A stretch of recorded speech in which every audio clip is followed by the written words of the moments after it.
make it all a soup, mix it around. What I want to see come over here or come up here because it's from America is y'all. I think we need to start saying y'all a lot more.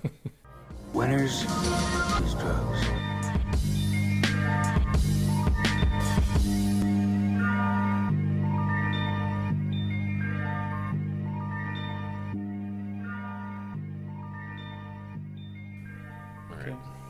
What do you want to talk about first?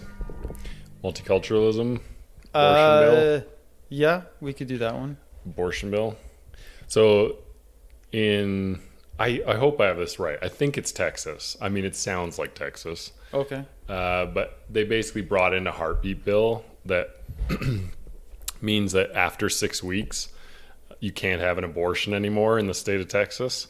And you also can't, or it also puts in legislation that anybody can sue anybody that's had an abortion. So yeah, which is weird. I don't understand that at all. Why? So what is it like? Is it offending my sensibilities? Is that what I'm suing for, or what? You see, this is the classic, like, I should have done more research on this before bringing this up because I heard it in a 5-minute story and then whatever. But basically the idea is that if you found out that like your aunt or your sister or someone had an abortion, you could sue them. Yeah, but see, that's the thing is like, how is it affecting me if someone else has an abortion? But that's always the argument. Why does abortion affect these fucking right-wingers in the first place? It's like, it's the whole my body, my choice thing. Like, why are you dictating what I do? Yeah, well, I mean, there's the moral argument, right? So, and this is obviously devil's advocate stuff, but my assumption is that right-wingers who are against abortion see it as unethical, right? Right, but like the stats consistently show that like even conservative women have abortions. Do you know what I mean? Like it's like it's the whole like do not as I say, whatever as I do. Yeah, but I know, but that's doesn't mean that the people who are against it don't see it as unethical, right? Like that. I mean, I don't know. That to me is kind of an open question, right? I'm definitely a left winger, and I see kind of a pragmatic, like, let's allow abortion because it's good for society, and it's about the choices of the woman to control her body, right? But that doesn't mean that I'm completely sold on the idea that it's not unethical to terminate a pregnancy, right? Maybe it is, right? Maybe we are killing a life, right? I don't know why we don't spend more time asking that question, because it's kind of a high stakes question, right? It is a high stakes question, but again, I don't think it has anything to do with us in general. Yeah. Like, I've always argued that, like, you know, it is my body, my choice shit, right? But at the same time, if a guy definitely doesn't want a kid either, like, there should be some recourse. Like, I heard a like a Savage Love this week where basically this woman said she, like, so if you're of the understanding that your girlfriend is taking something so that she won't get pregnant, right?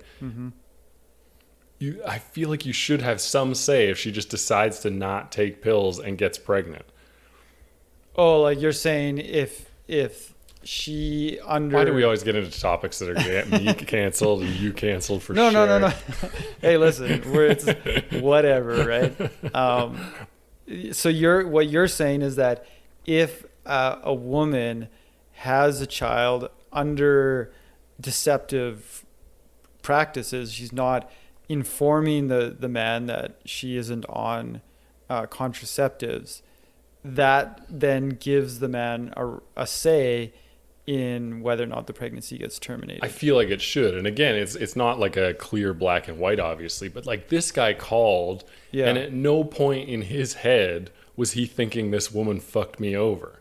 So like, here's the thing. He was together with this woman for like a year and a half. He was like 44. She was like 35 or something. Yeah. And he basically told her, I don't want kids.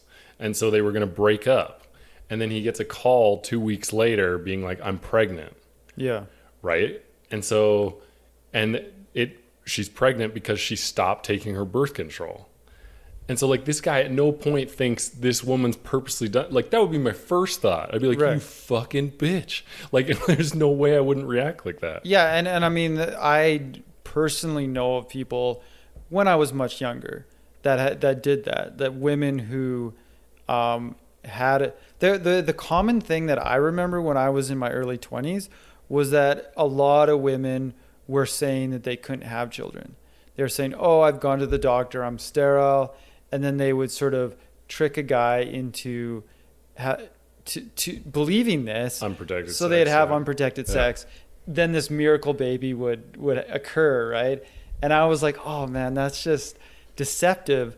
I think in that case, it's like, I don't know if necessarily giving the guy a sane abortion is the right approach. Maybe you just No. absolve them of child support. Right? That's all I'm saying. I'm Yeah, not saying yeah. whether or not you need to terminate it. It's like, I think most people could wrestle with the idea that they have a kid out there. Yeah. I think it's this is going to be legally binding for the Right. next 18 years and fucking drain my bank account for a baby I never ever wanted or intended, right? Yeah. That would be that's the thing where I feel like the system is kind of against men, in the sense that in those circumstances, the guy is financially on the hook for child support, right? Mm-hmm. And he at no point wanted to have that child. She was deceptive in making it happen. I don't know, like, how do you even prove that though, right? I know. That would be so difficult to prove. I do wonder if these cases already happen, though. Yeah. Do you know what I mean? Like, because I think for most guys, if you did have a scenario in which you thought both of you, you know, like a girl's like, I have an IUD, and you're like, cool, Yeah. right? Yeah. And then it turns out she never had an IUD, gets you pregnant. It's like, or gets pregnant. Like, you have to sue, right? Like, you Yeah. have to sue in that case, because it's like, it was false pretenses from the get-go. And now you're on the hook for like your short-term legal pain, whatever, your 10 grand or whatever that it takes to go to court, Yeah. is going to be, it's tiny in comparison to that 18 years. Yeah, like I heard it was estimated at $180,000 Oh, really? is the aggregate cost to raise a child in North America. I don't know though, but the other side of it would be, if that was possible in our judicial system, every guy would be using that defense to get out of child support payments, right? Yeah. This is why it's so tricky to, like, you can't have Yeah. black and white shit. It's like, it really is case by case. I mean, when I was sort of looking at these events unfolding when I was younger and trying to reconcile with this supposed double standard, my justification was, it's like, yeah, it sucks for the guy, but ultimately it's about providing for the child, right? Two parents contributing financial resources to the raising of the kid means the kid's going to have a better life. So that's what should happen, right? Yeah. Unfortunately, that's the best. Yeah, but then you get a poor motherfucker like me, can't be supporting myself. Yeah. Then you're asking me to dole out, you know, or like you're garnishing my whatever, like $400 more. It's like per month. It's like, I'm fucked. Yeah. I'm either going to start committing crimes or I'm murdering that fucking kid, or, you know. Yeah. And I mean, there's always going to be some circumstances where somebody falls through the cracks.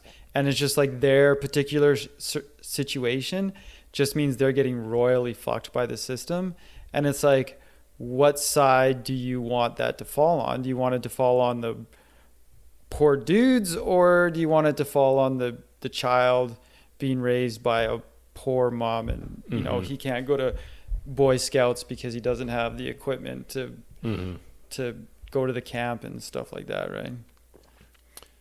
We really need a woman's perspective on this podcast. Yeah, true. Do you know True. how we could get a lot more views? Let's get a hot girl in here and be our third party. Yeah, except we were audio. Maybe a hot sounding girl would work. There you go. Perfect. Yeah. Maybe diversity.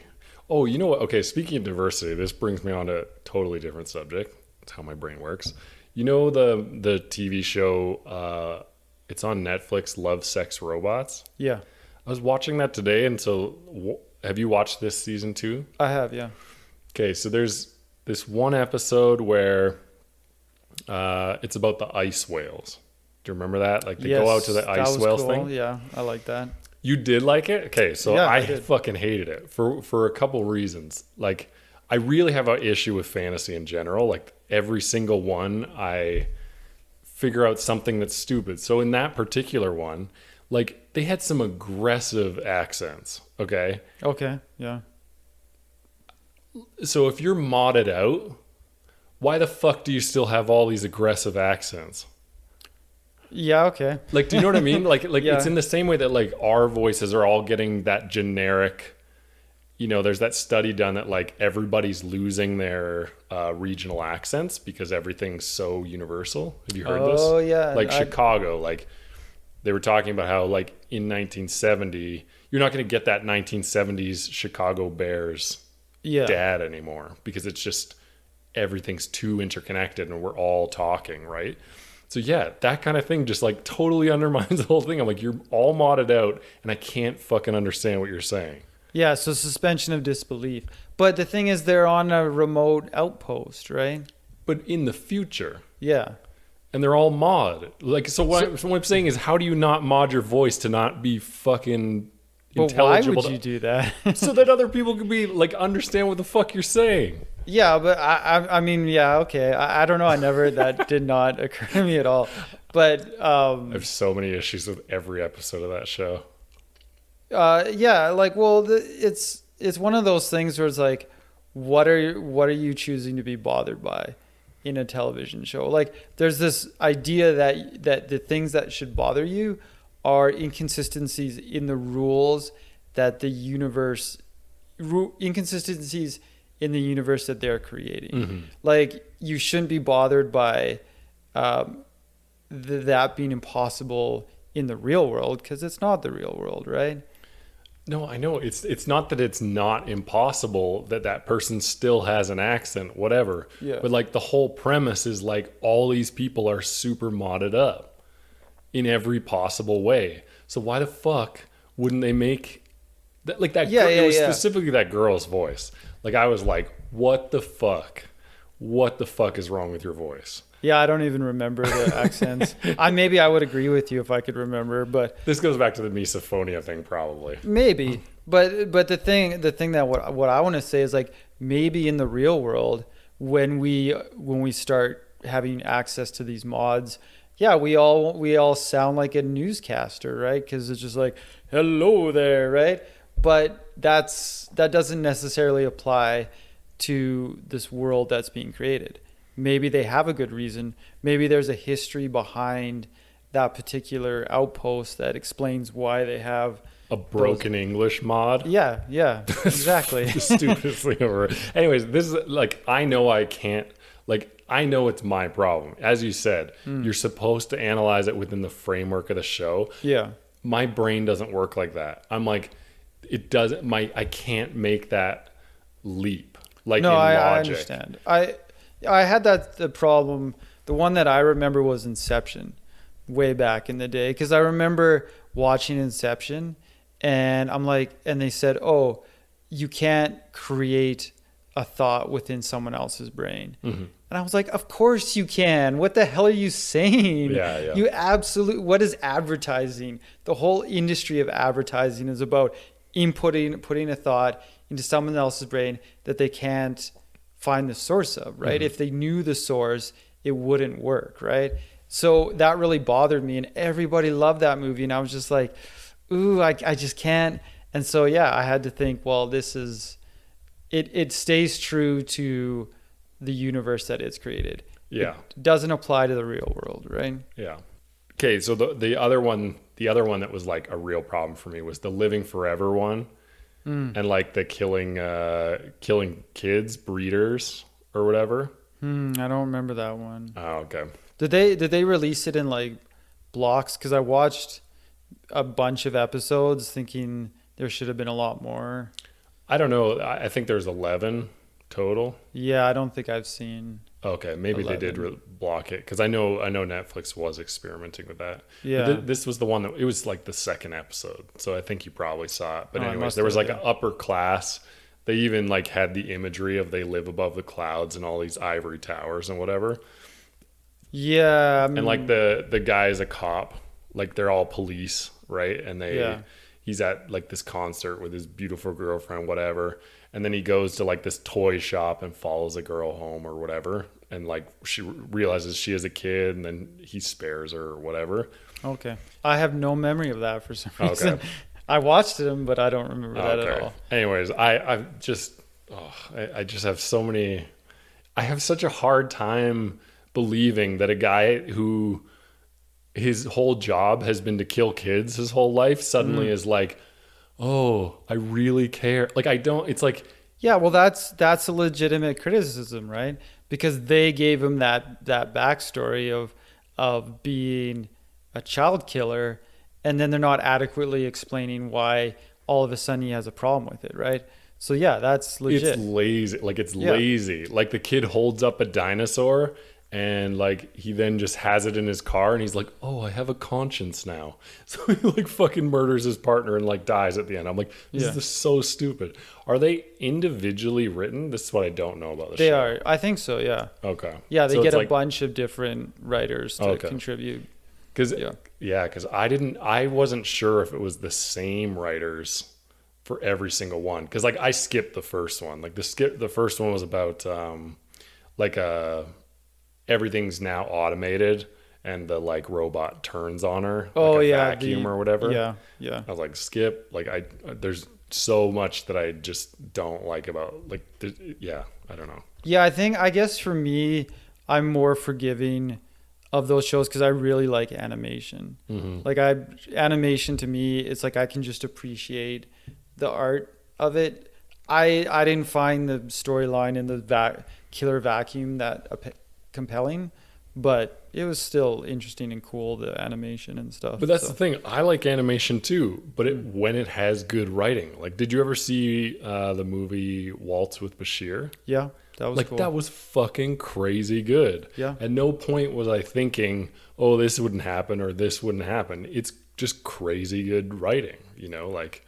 Yeah, I mean, okay, and you're kind of convincing me here that maybe it wasn't as good as I thought. But one thing I'll say is that in one of them, and I can't remember which one, I think it was the one where there was like a girl and a guy, and I think the girl was like an android, and Yeah. Okay. things I like just that. watched that. Yeah.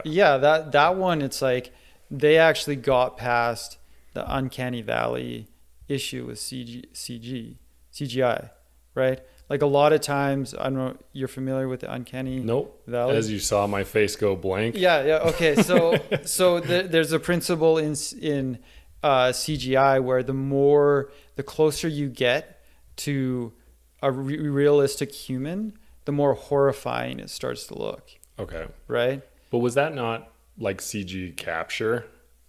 I don't know. I don't know. I feel like so. Yeah. Anyways, Yeah, continue. but they, whatever they did, they managed to get out of the valley, right? Which is, I'm sure there's other examples of it in CGI, but that's a significant achievement for any computer generated animation show to go the realistic route and actually produce something that doesn't look absolutely disgusting. Like an example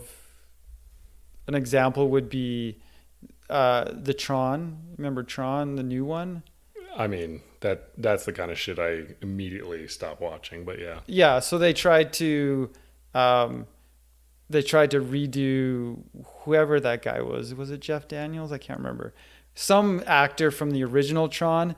They tried to bring him back as a CG person, and it looked horrifying. That's the uncanny valley, right? Okay.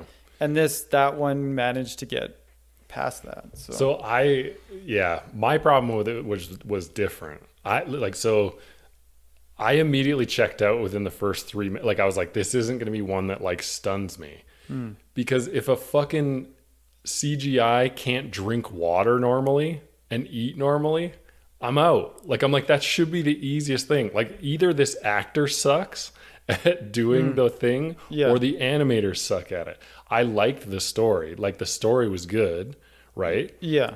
But it has a lot of those, like, Marvel movie moments that just drive me absolutely insane. Like, where it's just like, so, like, at the bar, right? The guy's basically about to finish him off, right? And, like, the person saves, like, comes out, like, the android comes out of nowhere to save him. Right? Yeah, true. You're right. Well, it just turns out he brought that one-shot gun. Like, he literally just shoots once, right? Yeah. And then he beats the shit out of him. He could have just stomped him to death or whatever, right? And he's like, nope, got to take time to reload for a minute while someone's still, like, it's so hard for me to suspend. That's fair. That's fair. I'm not gonna like advocate for the writing in that show because I wasn't really paying, as is evidenced by my inability to recall critical plot points. I wasn't paying attention much to the plots. I really liked the animation. Yeah. So, You see, I can't even imagine if I had watched it high. I would have skipped for sure. Because, like, my tolerance for, I don't know. I definitely am a movie, like snob in general around writing and. You know what is a really good movie in this same genre of animated shorts in a sci-fi setting? The Animatrix. Have you watched that one? No. That to me is my favorite of that style. It's basically animated shorts set in the Matrix universe. Okay. What's So, it on? What do you mean? What is? How do you find it? I have no idea. It's super old. It's like 20 years old. Okay. But yeah, that one, like, of all the Matrix movies, that one's actually my favorite. Oh, really? Yeah, like I just there's some of the stories from that. Like Ghost Story was good. There was one done by the same guy that did Aeon Flux. Have you watched Aeon Flux? I don't watch. Oh man. I just because like to me it's like there's certain genres where it doesn't seem like the bar is very high, right? Like the whole is it horror where it's like black guy always walks in first and dies? Is that horror? Yeah. Like there's just certain genres that I feel like still need to elevate but they're not going to because it's to a certain audience. Like there's a reason Marvel's huge because there's a lot of fucking dumb people in my opinion. Yeah. We just lost a lot of our audience. Sorry. There's a lot of fucking dumb people and that appeals to dumb people. Yeah, no, I agree that there's definitely mainstream stuff. I should retract. Not dumb people. You know, like my uncle's really into Marvel. He's a fucking doctor, right? He's not dumb. It's just a level of you don't give a shit about the writing. Right. You don't mind checking. Like in the same way that when I watch trash TV, I just like it's relaxing to my brain to like watch because it's not labor intensive. I'm not having to think, right? Yeah. I'm just watching people get drunk and fight. Yeah, like I go through periods where plot is really important to me, and the MCU was like really bothersome to me for a long time. And then at some point I just started to want that escape. Like I think we got like a drought of like really good sci-fi fantasy stuff, and that was kind of filling that niche. So then I started to enjoy it more, particularly when they get into the more sci-fi storylines. Right. Yeah. See, that's the thing. Like, I wish that it's like most things, right? Being a snob excludes you from a lot. Yeah. I wish I wasn't a snob about a lot of things. It just seems to be like I've tried to watch and get into shitty shows for other people, you know, because it's like, oh, it'd be fun to watch this terrible show. Yeah. But I can't. No, I mean, just be that person. Don't. It's so annoying though. I wish I could be a Marvel. Like I wish I could be like hyped about a movie coming out, you know? Like I remember getting excited about probably the first Star Wars, like the new Star Wars, right? Oh, the prequels. I have not been excited since, obviously. Yeah. But like Lord of the Rings coming out was like sweet. Yeah. I miss looking forward to stuff. And the only things they're making now, in my opinion, are these giant like special effects things that like you have to be wowed by special effects in order to enjoy them. Yeah, and that's me. I'm very much like into aesthetics.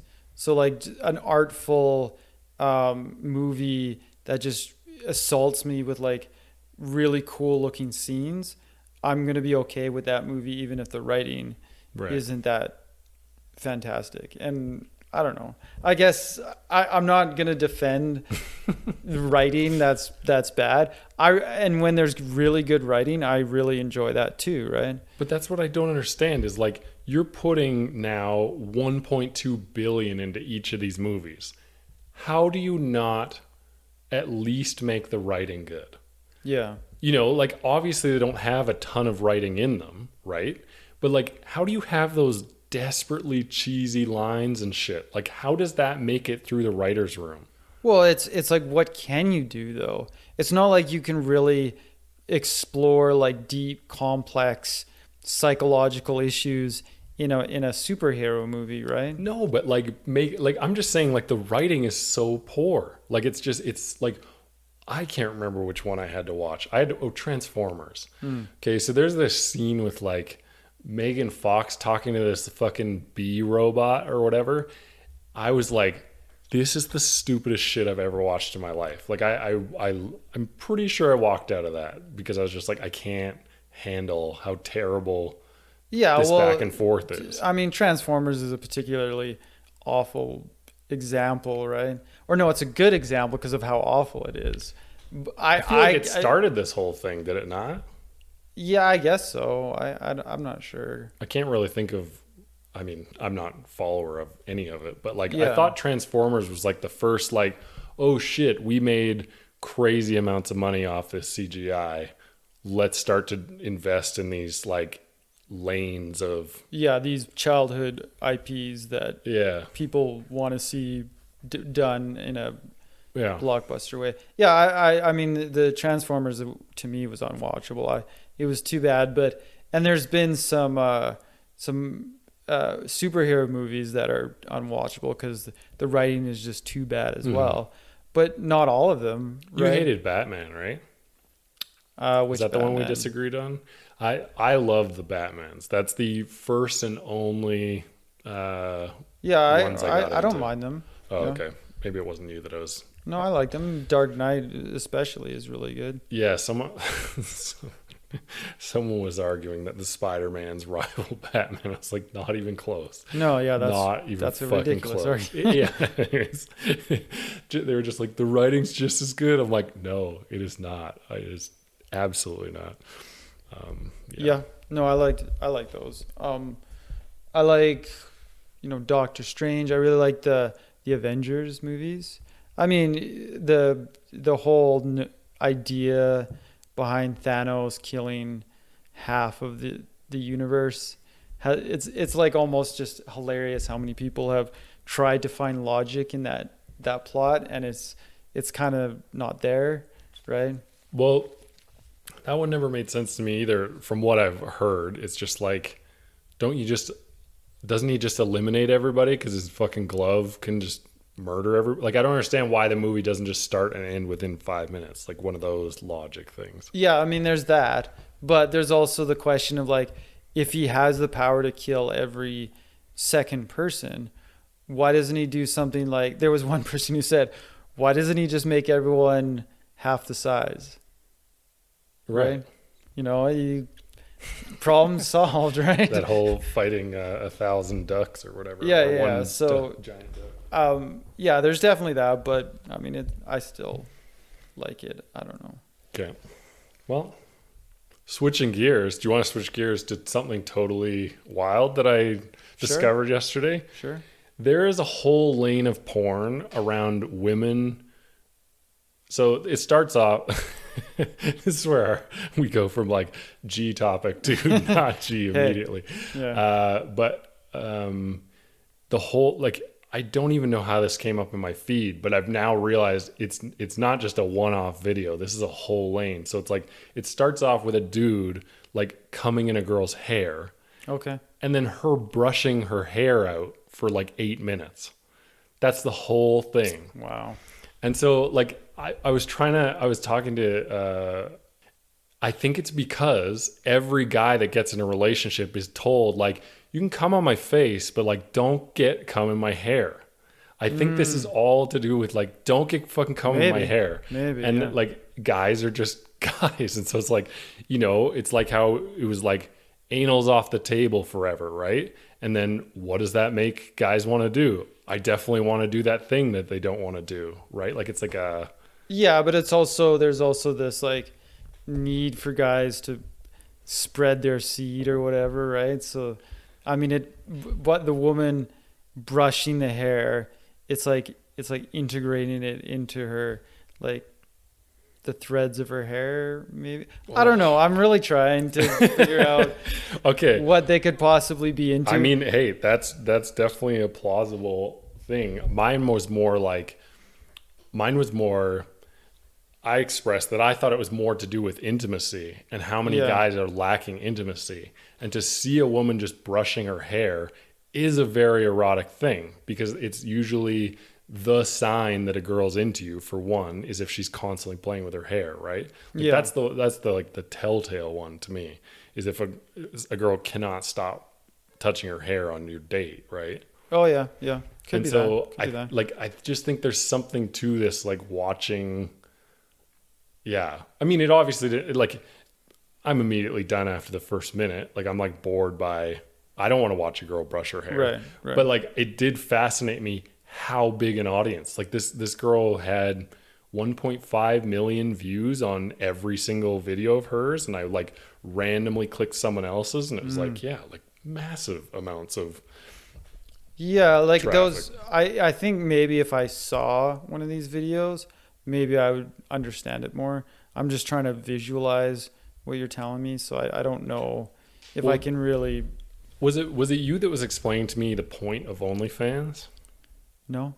Okay, because like OnlyFans has never appealed to me, because to me, if I subscribe to one girl, it's like I'm bored. I'm bored by this at some point, right? Yeah. Like it's like now I'm gonna have to subscribe to like 7 other girls or something, or you know. But someone was saying that like OnlyFans is for the guys that are looking for the girlfriend experience, basically, to have a girl respond to them, to interact with them, whatever. Like they're basically paying for company. Like you type into their chat stream and then they'll say something to you. Yeah, like if you donate, you know, $20,000, she's gonna fucking pay attention, and you'll be like, thanks, you know. Yeah. Chris rocks. Right. You know. Right. I mean, that makes a lot of sense to me, right? It does, but do you think that's the driving majority? Like, because like this, I can't remember who I was talking to, but this person's argument was basically that like those are guys that are not getting that in real life, like in any way. Right. Like they don't have female friends, they don't have romantic connections, and so they're paying for the hope that this girl will like, you know, notice them, or I don't know. Well, you just want to know that someone out there acknowledges your existence, right? That makes a lot of sense to me. I mean, I could imagine myself watching a porn video and then the girl looks up and says, "Hey, Jason." That would be amazing, right? Sure. You'd be like, "Oh, sure, wonderful," right? See, and that I get if you paid for a video specifically to whatever. Yeah. But it's like I would pay for one video. That's it. I'm good. Yeah, but there's a thing. There's also a thing of like things need to be fresh, right? I don't think that's always true though. Like I mean, this is very personal, but like right. For the longest time, I just got off to 3 videos. I had the same 3 videos for like 10 fucking years. Never looked at Pornhub, never looked at, like, this is the thing that goes counter to my point that like one girl would get boring on OnlyFans. Yeah, well, I mean, I don't think that's a unusual story to find a few videos that you really like and you just keep going back to them, but you probably just haven't explored streaming. Like when you get that feeling, this person is doing this live right now, it clicks into a separate desire that you might have, right? Yeah, but the moment you introduce money, I don't believe in it. This goes back to the authenticity thing. The moment I am paying for anything, I'm out. Yeah, I mean, I'm the same way, but not everybody is like that, right? Right. I mean, for me, I mean, there's what is it called? They're called strippers. Findom. Findom. Yeah, like I cannot understand that at all. That would just aggravate me to no end. But some guys, that's what they want, right? Right, but that's playing on guilt. Like fin domination is all about guilt. So it's like mostly trust fund kids that don't feel like they deserve any of this money. This is their way of giving back. Is like some poor college girl or poor whatever just uses their card occasionally to buy clothes, buy whatever, because it's so minuscule generally. Yeah, but I don't think that's it though. Because it's domination. Like domination is a desire to be humiliated, right? So in that case, it's like you're taking the money, you're taking my money. You're making, this is something that I shouldn't want to have happen. It makes me a loser because I'm giving my money to a girl who's calling me a loser, right? It's that desire for humiliation. I don't think it has anything to do with guilt. I mean, I'm completely I think speculating here, but I think it's one of those things that it's not just purely about one thing or another. I don't agree with you that domination is always about humiliation, because I, for example, score very high as a dominant, no interest in humiliating the people I'm with. Well, it's probably different for women, right? I think domination, when it's a guy dominating a girl, there's probably, I mean, there might be humiliation components involved, but I think when it's a girl dominating a guy, it's a lot more about humiliation. It for sure can be. But when it comes to like the using bank account thing, like lots of guys so another avenue of fin domination from like, so I listened to Ari Shafir's one. I listened to it for as much as I could. It really bothers me to hear about fin domination because I would love to fucking fin dom people because I would do it ethically, right? There's always these cases where it's not ethical. But anyways, this girl was basically saying that she gets paid essentially to ignore guys. Yeah. Right? Because these guys are very powerful, are very whatever, can have every woman they want. So the idea that this is a woman that they cannot have is the reason they're allowing themselves to be fin-dommed. Yeah, yeah. So is that humiliation? I think so. I think that's kind of what I was going for there. Like there is that whole thing about when in kink, and you obviously know more about this than I do, but there's that whole thing like people who are one way in real life want to have the opposite. Yeah. So like people who are in complete control in life and feel like they're in the dominant position, want to have someone dominate them, right? Yeah. I don't think that's necessarily about humiliation though. It is just that, like just they're in total control, giving their credit card to a person. Now they're kind of pissed about it. Yeah, maybe. I don't know why that gets them off. Like I can't understand that mindset. I think it's because it feels humiliating, right? I can't. I just keep coming back to that. How is it humiliating to have a girl use your credit card if you have infinite amounts of money? Because imagine you're a bro who's in a successful suit wearing position, and you're around all your guys, and you're like, hey, by the way, I pay a girl money to ignore me or tell me I'm a loser. They're gonna all laugh at you, right? Okay. Right? Like that's true. That's a good point. It's like one thing Louis C.K. Said in one of his specials. He's like, wasn't gay sex a lot more exciting when it was taboo, Mm-hmm. right? And I was like, fuck yeah, that's probably the case, right? And he's like, sure, it's probably still good, but come on, guys, wasn't it a lot better Yeah. back then, right? And it's like, yeah, that's probably this. That's yeah. I remember that was when he was talking about the possibility of AIDS, was it not? I can't remember if AIDS got into it. I think that was the one where he was saying that there's like it's riskier sex, therefore heightened. Yeah. Taboo, exactly. yes, but also like 50-50 chance you might die. That I think that was his whole bit, is that Yeah, I mean that's an extreme that I like. it's classic Louis C.K. though. Yeah, totally. Totally. Yeah. Why did Louis come up recently? Double standards. Have we talked about like how Cardi B has not been canceled yet? No, we haven't. That always blows my mind. Like, so Louis got canceled, right? Because, he consensually asked women to jerk off in front of them. And then everyone was like, well, it's a power position thing, blah, blah, blah. So Cardi B admits to drugging and robbing guys. And there's no consequences to that. Yeah.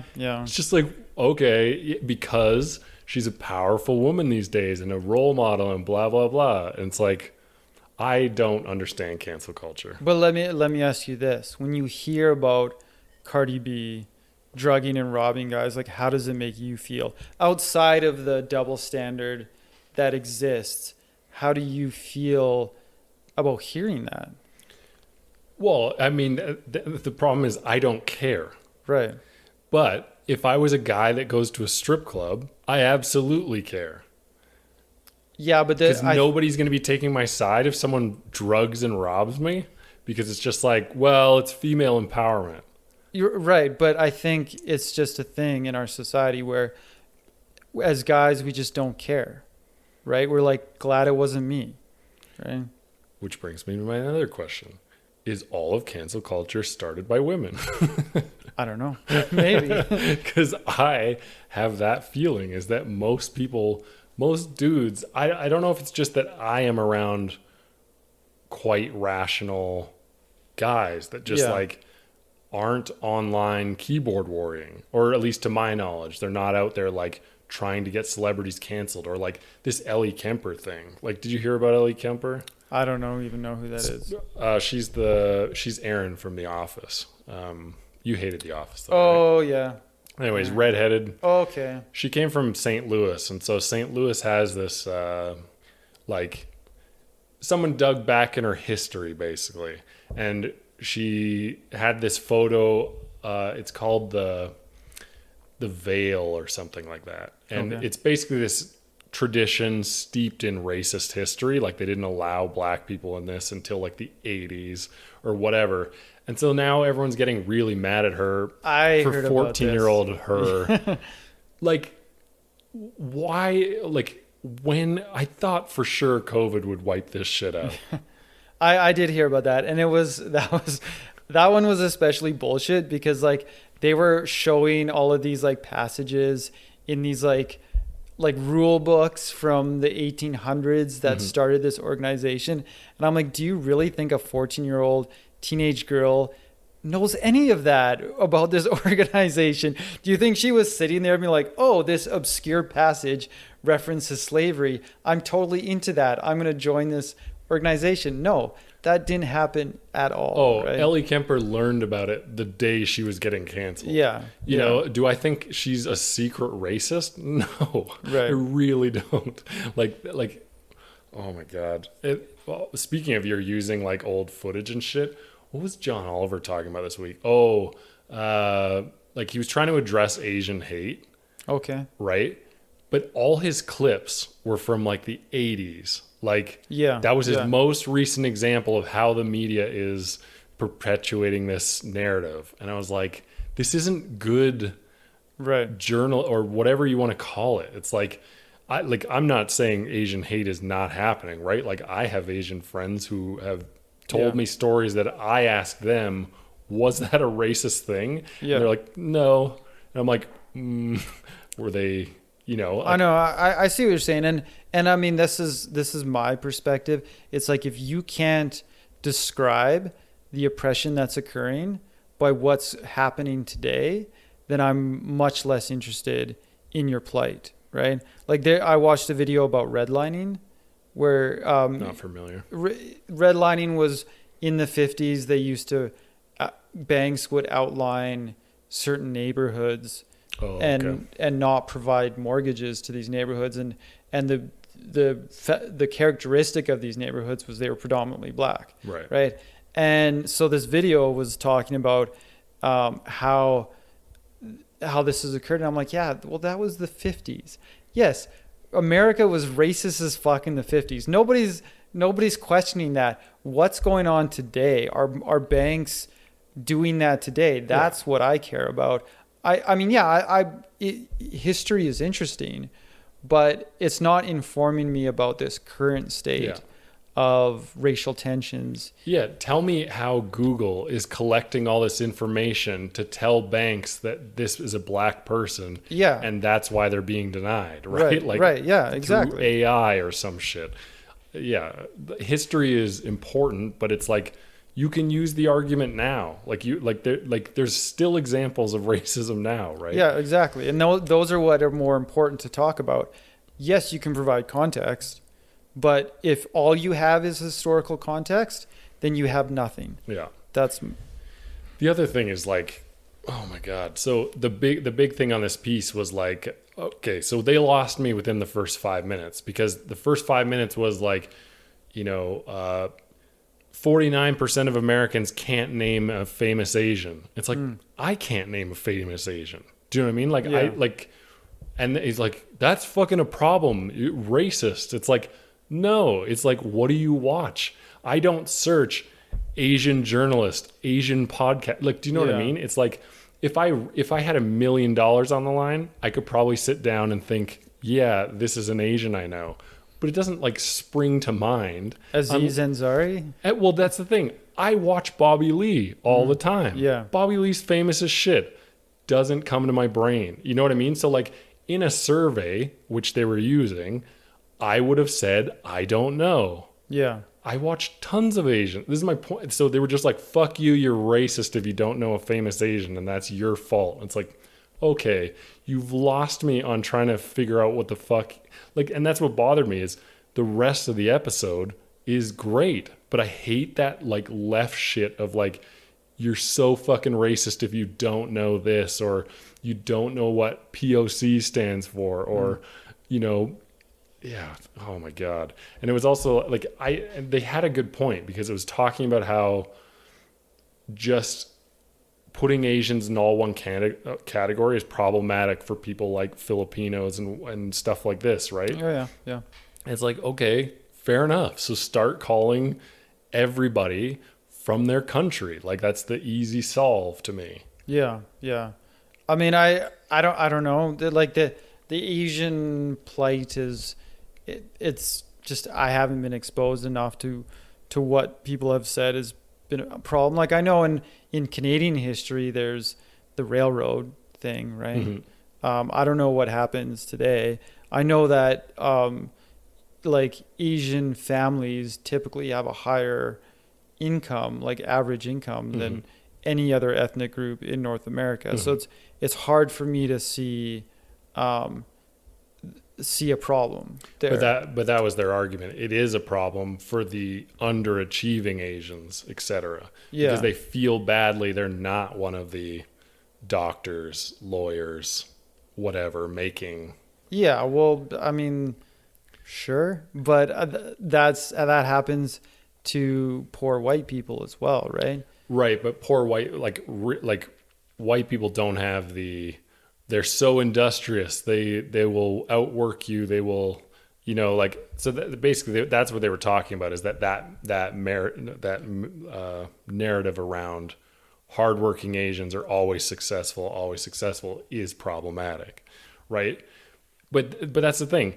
They weren't using clips from today to back that up. Do you know what I mean? Like, that's a stereotype for sure, but it's like, there's a lot of data to suggest that they're fucking crushing it. There's a reason Harvard was trying to limit the amount of Asians that go there. Yeah, that was bullshit, by the way. But why was it bullshit? I don't know much about it. Well, I don't see why an institution would try to limit anything based on skin color or ethnicity, right? Like we need to get away from that entirely, right? Mm-hmm. Like Harvard should care about test scores and extracurriculars or something like that, Right. not about ethnic background. Right. So to me, that's bullshit. Did you hear about the whole race norming thing? I laughed so hard. Like the NFL is like Oh yeah, I heard about that. Yeah. they're so desperate to not talk about concussions. They were like just trying to immediately be like, let's get rid of this policy. Let's get out of the news. Like they were just so like they really don't want concussions being brought back up.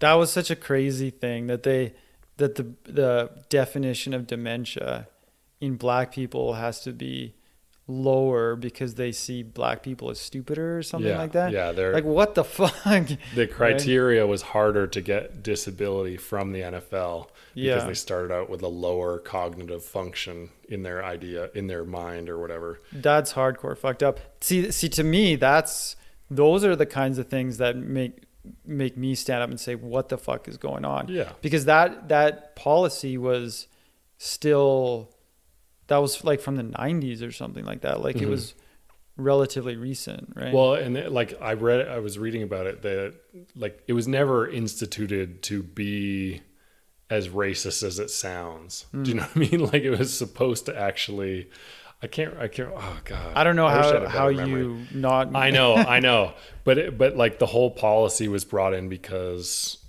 like, yeah, this is a topic Well, see, I literally don't know enough. no, to be but talking about this. here's the thing that really bothers me about when it comes to race and intelligence is like, even if you have a group of people with a lower average IQ, say, than another group, it doesn't mean that every single individual in that group has a lower IQ than every other individual in another group, right? Mm-hmm. That's not how statistics work, right? So you can't make that claim when it comes to something like evaluating dementia.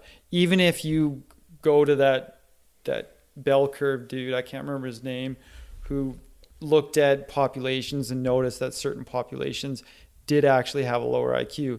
You can't then apply that to individual cases of dementia because certain people within any group are going to be above average intelligent, right? Yeah.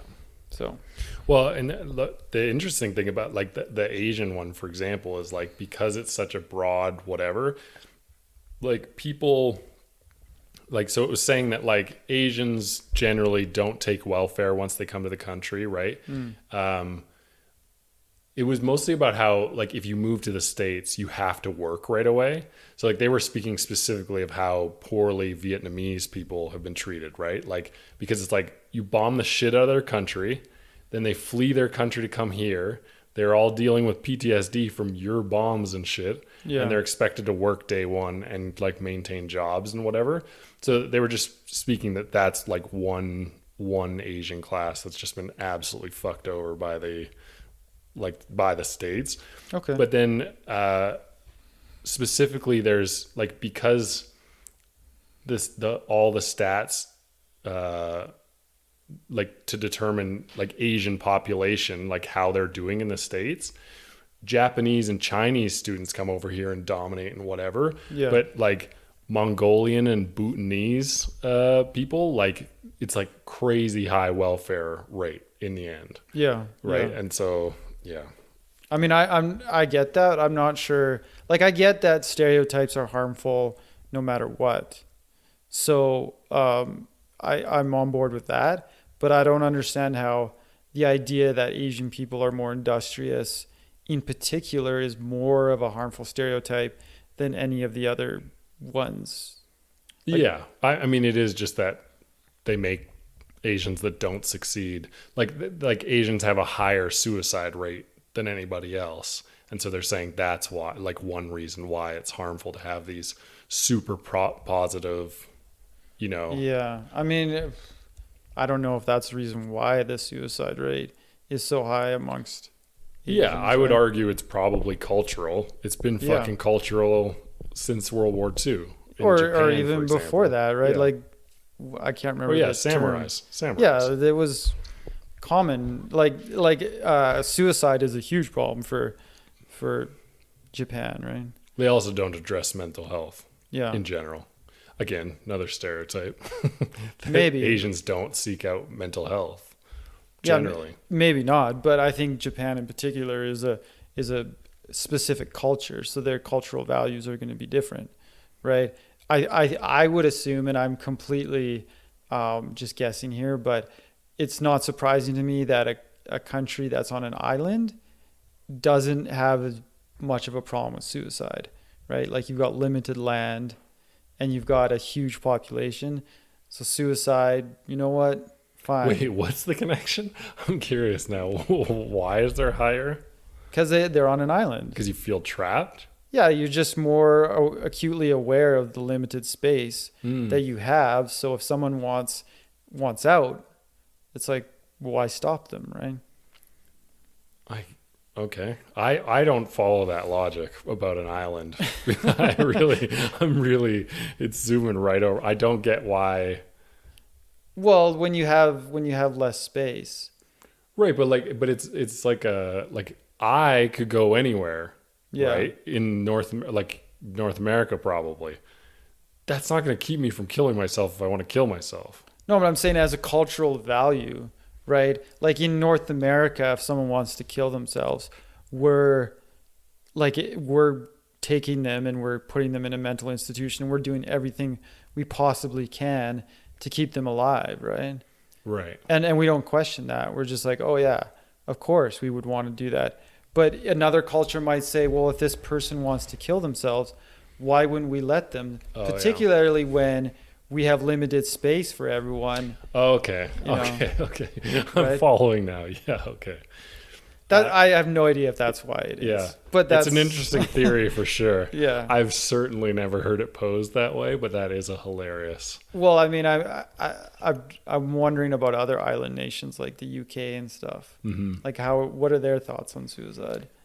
I am curious about the UK's suicide stats because, like, to me, they're one of the funniest cultures. Like, you run into what podcast? Anyway, someone was saying that once they moved here, they were talking about how boring people are in general. Okay. There's no good swear words. There's no good, like, go fuck your mother. Like, there's no really eccentric sayings. Like, we're all pretty fucking generic. But Yeah. if you go to countries like the UK, whatever, just most people are really good at, like, back chat, interacting, quick wit, you know. Oh, that's interesting. I had never thought about that before, but like it makes sense. Like anything I have ever like ingested from the UK has a level of humor in it. Yeah, well, they have that cynicism to their wit, if you will. I don't know. I think particularly in Canada, our problem is politeness, right? I think politeness holds you back in being able to just be as outgoing as you could be in other places. You right? don't think the English would be polite? I don't know. Is that a stereotype of the UK that they're polite? Yeah, they're like kind of I thought they were kind of like painfully polite in the same way that like Southern belles are, like where they're just like they're not really. I wonder, maybe it's more that they're proper. Maybe it's not politeness. It's like a properness, right? Yeah. Because they don't have that stereotype with like Canadians where we're saying sorry all the time or whatever, right? Like that's the common joke about Canada, right? I don't see that coming out of the UK, but I could be wrong. But like the other thing is like they still because of how their like BBC One, BBC Two, BBC Three operates, they're all still collectively watching the same shit. Like we do not all watch the same shit anymore. But they're all tuned into those like game shows that they love, Right. which are always full of humor, right? And so like I feel like on some level it's some kind of education to basic humor for everybody. Yeah, Because Maybe. like here you ask someone, it's like, oh, are you into comedy? It's like, nah, not really. It's not really my thing. Like we're way more niche here because nobody watches fucking TV here. Yeah, one thing that I noticed, because where I work, we have offices in the UK, so it's like on emails, if it's a Canadian, the you'll say thanks, right? You'll write your email, thanks, right? What the fuck am I saying thank you for? Thank you for reading my email. Like I don't get it. In the UK they say cheers, right? That's so much better, right? Cheers, right? Like let's, I wish you a good time, right? I know. I really hate when Canadians or otherwise come back and start adopting cheers. So it happens a lot in soccer circles. Does it? It drives me insane when people start adopting like sayings from other languages. It's like, I get that you traveled there, but like, go fuck yourself. Like you can't, it sounds awkward as shit when you're saying cheers to me here. Well, but maybe we should start saying No, that. no. There's no changing. This is like, I will not. It's their thing. Like it's just like, so UK, they make fun of UK kids for picking up Americanisms. Yeah. Right? Like being like wearing American clothing and shit like that is cool over there, right? But like picking up American sayings, they get mocked mercilessly for that. For good reason. It's cultural shit. I disagree 100%. Make it all a soup, mix it around. What I want to see come over here or come up here, because it's from America, is y'all. I think we need to start saying y'all a lot more. Yeah, well, I mean, it has a country-esque connotation to it. But the thing about y'all that I find interesting is it's very gender neutral, right? Like I'm sick of saying, "What are you guys up to? How are you guys doing?" Like that's, to me, is kind of bullshit when you're talking about like gender pronouns and stuff like that, right? What are you all up to? What are y'all up to? There's no assumption of gender, right? If it has a purpose, go for it. Like to me, that makes sense, right? It's more efficient. Yeah. Right? So it's like, cool. But I don't want a bunch of fucking Madonnas where they're like picking up an accent from another country, picking up all their language for a year and a half. And I'm like, go fuck yourself. Like, this isn't you. You're forcing the shit out of this. You didn't have friends that would torture you with fucking accents and sayings. This is what I've come to conclude. I had friends that were horrific at accents and would fucking use sayings to drive me insane. That must have been awful. I agree. But cheers, it's just a better saying all around than thanks, right? Yeah, but I don't want people going it's like when like the whitest fucks say ciao to me. It's like, eat shit. Fuck you. Like, what is ciao? Like, where is that from? Italy. Like ciao. Oh, I see. Like so my friend comes back from Italy for like, he went there for a month and he's saying like ciao bella, ciao, Yeah, okay. It's like, oh my God. Like it's more about, I don't like people trying to change to impress people. Yeah, well, that one I understand. Well, I guess for me, it's about what makes sense. Ciao doesn't make any sense in the context of talking in the English language. Like, it's not even English, right? Like, so why use it when we already have English words that serve that purpose, right? Right, but it's more exotic. It's different. Makes you special. It's always that goes back to that special shit, which is where I feel like people like soccer, where people say cheers. It's like, dude, we are two fucking Canadians watching soccer at 8:30 in the morning. Don't be saying cheers to me. I'm gonna lose my shit. Okay, so yeah, if it's said simply for the purpose of sounding more European, then sure, that's kind of garbage. But if it's said because you just like it more, because it's just a better term, like I want it to convey to other people to have brighten their day rather than to thank you for the privilege of reading my email. Right? Look, I understand why, but I'm just saying if you're delivering a word, like, so it comes with a certain inflection. They know it's embarrassing. Yeah. This right. is what bothers me. Is it's like, so if you're going to say cheers, fucking commit to it. Like when I say cheers, I generally, like, I'm meaning it. Yeah. You know what I mean? Yeah. Most people that use cheers in this context, that bothers me, they know they're trying to work a word into their life that's not natural to be more authentically a soccer fan. Yeah. I get it. And I'm not, listen, I'm saying we should do these things. I'm not going to start doing it. I haven't started saying y'all. It sounds weird to me just to say it even now. It's like, I immediately think of racial when I think y'all. I'm like, the type of people that say y'all usually follow that with y'all N-words. Yeah, I know. Yeah. But that's what would make it such a wonderful thing for us.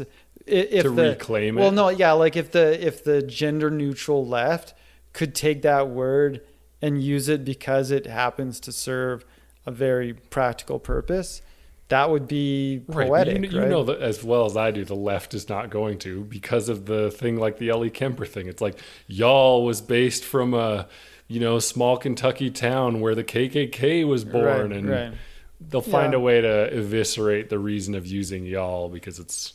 Yeah, and what I'm saying is I'm not starting these trends. Yeah. I'm just saying they would be a good idea. But I agree. It's awkward to try to work it in when it's not your natural saying. So you're just kind of making it awkward for everyone for no reason. Yeah. Right? Yeah. It also, the other reason the y'all thing won't catch on, or any, do you know what I mean? We could switch to they, them today. Yeah. There's going to be a segment of people that are like, no, this is not okay with me. This erases me as an individual because I am a neo pronoun and I am Zer. Yeah. You're never going to appease anybody with. Yeah, but like it's kind of hard. I don't know if you've been in a circumstance where you've interacted with a trans person. Mm-hmm. Have you? I lived with a person transitioning. Were they someone who presented as their desired gender? No, which is why they like this is the person that convinced me why there was a need for they them. Yeah. Because I was definitely not on board until I met this person. So for them and anybody else transitioning, like, so she looked like, or they, this is how I would actually say it. Right. They looked female, but they were transitioning to be male. Yeah. Right. Yeah. And so I happily was like they, them. I think we've talked about this on the podcast, but like no, we've never actually. Oh, really? Yeah. Okay. So then two cisgendered people, so like cis meaning like born woman, born man. Yeah. Grew up. They're a couple now. They wanted to move in and wanted me to say they, them. I told them to go fuck themselves and I wouldn't be doing that. So they didn't move in. And my roommates were pissed that they didn't want to move in. And I was like, I'm not doing it. There's no reason for these fucks to want that. It takes away from my actual roommates, need of that word. Yeah. It makes it so that normal people, bristle at the idea of having to say they, them. Right? Like if it has a purpose, I feel like it means it keeps its meaning. Yeah, but what I want to say is that when the trans person doesn't look. You're definitely not supposed to use trans anymore, but go ahead. What are you supposed to say? I can't. I think it's trans. I'm pretty sure it's trans. No. Anyways. Well, I mean, we're just plead ignorance. Email us and let me know what the right term is. Oh yeah, we should announce the email at some point so that people can tell us how off. This would be a great episode because we are fucking. We're just letting. Yeah. Okay, so if the trans person does not look like the gender that they're transitioning to, I mean, it's not even the case of transitioning, right? A lot of trans people now are perfectly okay staying their biological sex, and they just want to be identified as the gender of their choice, right? And that's fine. I'm totally cool with that. But when they still look like the gender of their biological sex, my brain can't friggin' do it properly, right? Like the he's and the hims and the she's, they come out without me even noticing, right? And so like for me, I would rather we just start using gender neutral pronouns across the board so I don't have to do those mental gymnastics, right? But this is what you learn. People that are actually so this is why I had a problem with the cisgendered people moving in, because they just wanted to be special. They wanted to be these special fucks that were like, you will address us this way. You will talk about us this way when we're out of the house. Yeah. You know, you will say they if one of us goes to the store, even though the other one's at home. Right? Like that's what they were trying to demand of me, right? Yeah, it's weird, but what you learn about actual transgender people, that's what we're supposed to say, not trans or tranny, any of that kind of stuff. Like that's what's out. I'm pretty sure trans is still fine. All right. But we'll find out. All right. Anyways, like my roommate, right, explained to me transgender people are the most tolerant of being misidentified. Yeah. Like they're not going to be the ones flipping out on you. It's their friends, the woke as shit people that are policing. Do you know what I mean? Yeah, but it's also embarrassing as shit when you're the person who's misidentifying them, right? I know because I was in this situation, right? Like I was supposed to go hang out with some people. One of my friends, their girlfriend was trans, right? And I was like, I'm perfectly cool with that, not a problem. When I got there, she did not look like a woman at all, right? She looked exactly like a guy, and within like 20 minutes I fucked it up, right? And it sucked because it was embarrassing. They were cool with it, sure, but I didn't like it. Yeah, but that happens I mean, like okay, I'll give you my own example from like 3 weeks ago. For one, I'm just like, do we need the gender neutral thing? Because I honestly don't use like gender that much. Yeah. Like, right. Or not at least to the person's face. Do you know what I mean? Like it would be me and you referring to someone else. That's when I would use gender in the first place. Yeah. Yeah. But like the other day I did from a distance because I was blind. I said, "Excuse me, sir," to this hefty woman. Mm-hmm. And I felt like a dumbass. Like when I got closer, I was like, "Oh my God, I hope she didn't hear that." Right? Yeah. But like that kind of shit already, I don't know. Yeah, I guess you're right. That's a good point. We've already been doing it. We've already been misgendering cis people since gender pronouns were a thing, right? I just think it's one of those weird things like to be sensitive about. But I guess I'm not this is that thing of like, it's just not it's not something that bothers me. I've long said that someone could, refer to me as fuckface as long as they're respectful. Yeah. But I'm just thinking like, how can we make it all just a lot easier and have less of these awkward situations, right? And also, my brain starts to think about these things, and I realize, for example, this is why the whole y'all thing came about, is because if I say, oh, what are you guys doing, right? Mm-hmm. I started to think about that saying, and it was like, wait a second. So when do you use, how are you girls doing, right? Mm-hmm. If there's a group of girls, you say, how are you girls doing? If there's a group of girls and one guy, suddenly now it's, how are you guys doing? Mm-hmm. Even if there's 90 women and one guy, it's, how are you guys doing, right? And it just seems like weird and illogical, right? But it's, who gives a shit? Yeah. Like, you ask women, do you care about that? The majority of women are like, it is, like, who cares? It's just a way to address a group of people. Yeah, but I care.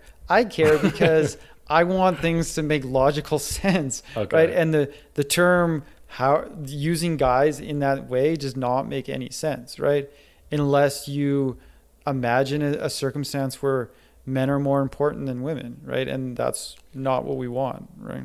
Right, but in your 90-1 scenario, it's like I would be addressing it for sure, like ladies, gentlemen, so it's like, Yeah, but it's not always practical. Sure, if you're like if you're on a stage and you're giving a speech and you're saying, "Hello, ladies and gentlemen," that makes sense.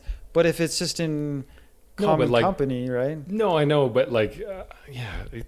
Oh my God, this is what you always. What fascinates me about you wanting to change this shit is you're always talking about how you don't want these bullshit things to be distracting from the real issue, that no one can fucking afford anything, and we're all poor as shit.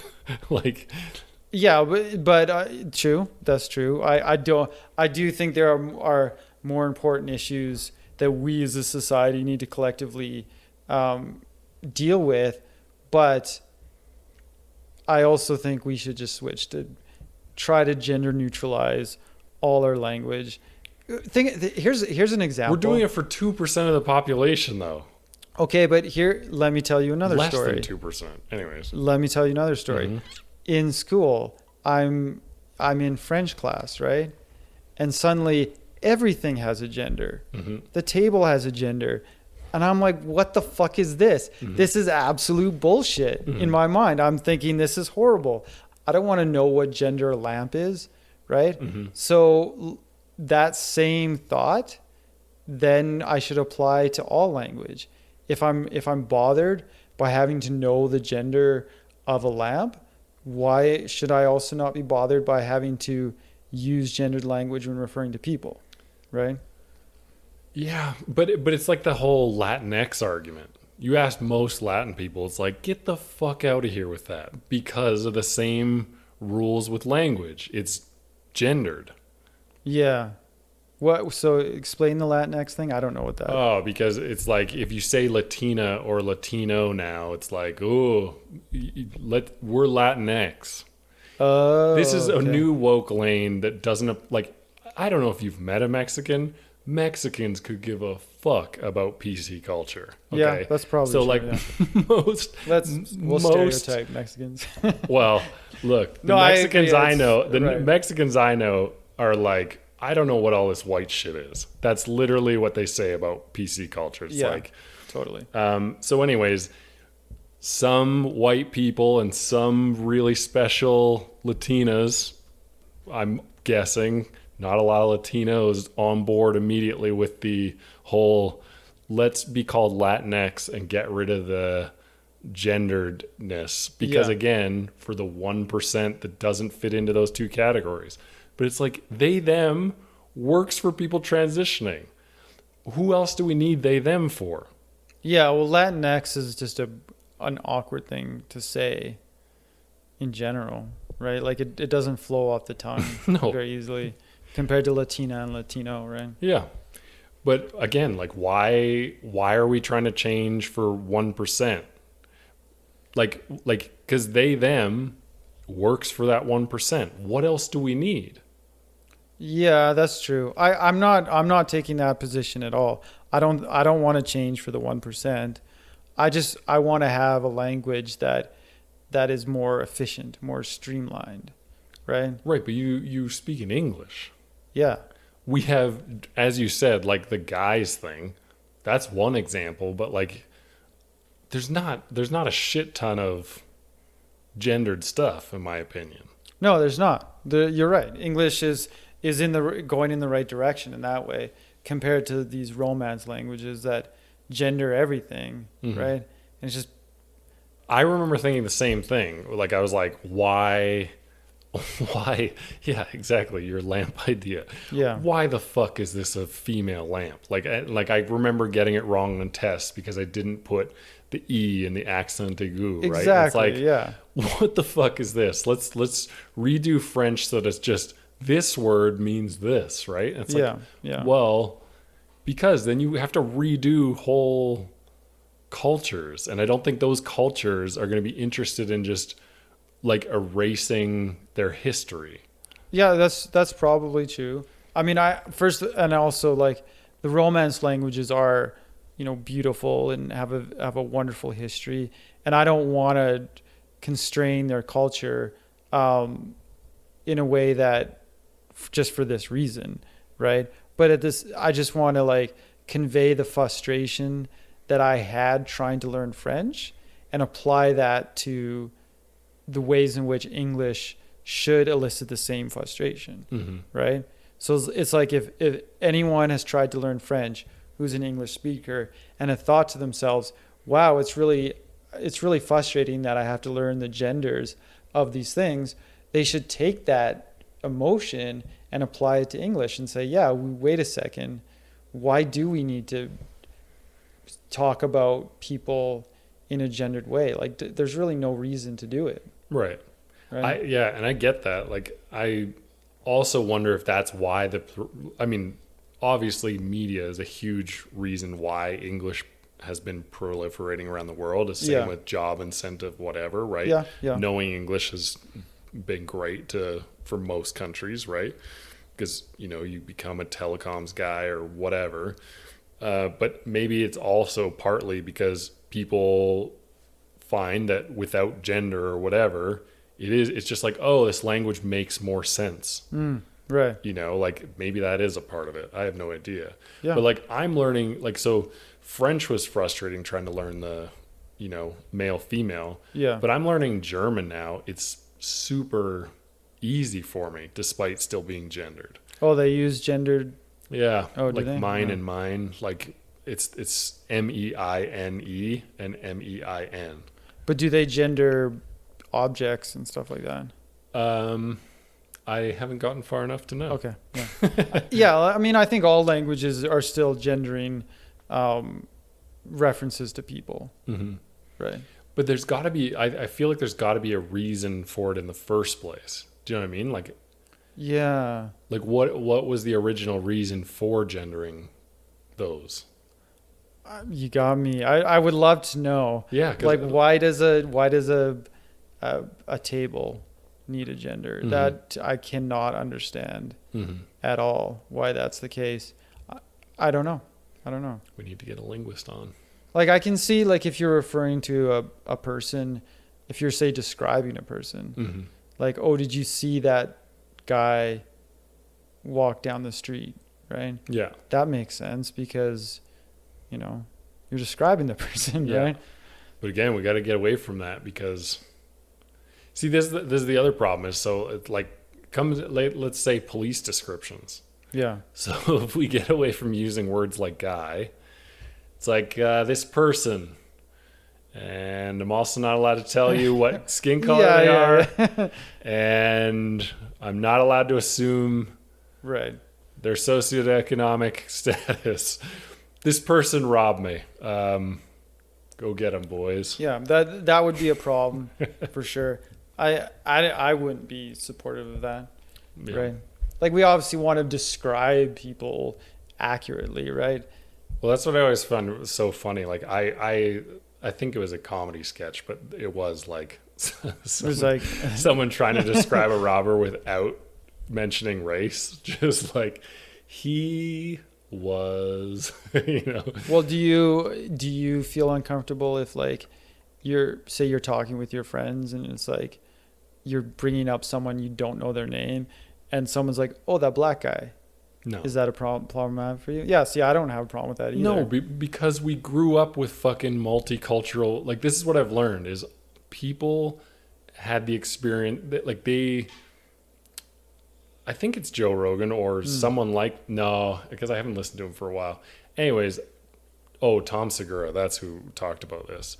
But he's like, the people that are super focused on this race stuff have never interacted with those races and generally don't have them in their actual friend groups. Yeah, right. And so that's why they're hyper paranoid about the use of black or African American or Asian American instead of Asian, like the thing is like, no, I'm not concerned with that because I've had all these different kinds of races in my life. Right. So it's like, have they ever been offended? Like when I speak to my friend and I say Asian, do I think he's going to get super offended or he's deeply hurt by me saying Asian? No, he doesn't care. He's making his own racial joke. Do you know what I mean? Yeah. It doesn't matter. This is what you learn is it doesn't matter because most people our common sense. Yeah. What's the intent? It always comes back to what's the intent to me. So black could be a terrible thing to hear if someone's like, that fucking black guy, right? Emphasis on black. Like, Right. it's different than saying, you know, my black friend Tony. Yeah, totally. I agree. I personally, and this is probably a very controversial take, but I personally believe that woke culture is upper middle class to upper class white people trying to shift the blame away from themselves, right? Right. They don't want people to look at their economic class, so they're trying to make the conversation more about race and gender and all of these things, right? They're just trying to maintain the status quo. Well, That's what I I also believe. think it goes back to that trust fund thing. Like, it's like they feel a lot of guilt. It's like, we have had rich parents. I easily got nepotism, jobs, blah, blah, blah. Yeah. Yeah. Well, I mean, and so this is my way of putting a black square and giving back because I care about, you know, the yeah, lower but the class. thing is, if it's guilt for a privileged upbringing, why are they not referring to their economic class when discussing that privilege, right? Mm-hmm. It's because that's the true source of privilege. They don't want to disrupt that, right? Right. And they will block it off as white privilege, Yeah. which always has bothered me when Yeah, people 'cause- say that. Because white privilege isn't actually a threat to the status quo. If you attack white privilege, rich people still get to be rich, Yeah. right? It also doesn't make any sense if you've ever been to Virginia or you know people like myself. Yeah. I look normal. I look like, you know, your stereotypical, like, let's give that white guy a job, right? But it's like, Right. I have lived under the poverty level my whole adult life. Do you know what I mean? So it's Yeah, like, totally. white privilege what? You know? Yeah. Yes, yeah. Anyways, it's definitely, it bothers people like myself. It makes sense for fucking people that are born into, but even then, it's not white privilege, it's wealth privilege. It is. And that's my assumption, is that they just don't want to admit that. Right. And so it's easier to talk about it in terms of race. Right.